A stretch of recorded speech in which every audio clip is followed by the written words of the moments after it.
الذين لا يرجون لقاءنا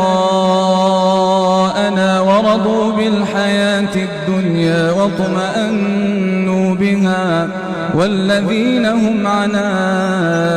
آياتنا غافلون أولئك مأواهم النار بما كانوا يكسبون إن الذين آمنوا وعملوا الصالحات يهديهم ربهم بإيمانهم تجري من تحتهم الأنهار في جنات النعيم دعواهم فيها سبحانك اللهم وتحيتهم فيها سلام وآخر دعواهم أن الحمد لله رب العالمين ولو يعجل الله للناس الشر استعجالهم بالخير لقضي إليهم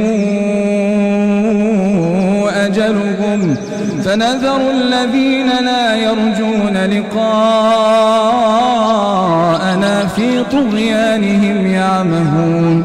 وإذا مس الإنسان الضر دعانا لجنبه أو قاعدا أو قائما فلما كشفنا عنه ضره مر كأن لم يدعنا إلى ضر مسه كذلك زين للمسرفين ما كانوا يعملون ولقد أهلكنا القرون من قبلكم لما ظلموا وجاءتهم رسلهم بالبينات وما كانوا ليؤمنوا كذلك نجزي القوم المجرمين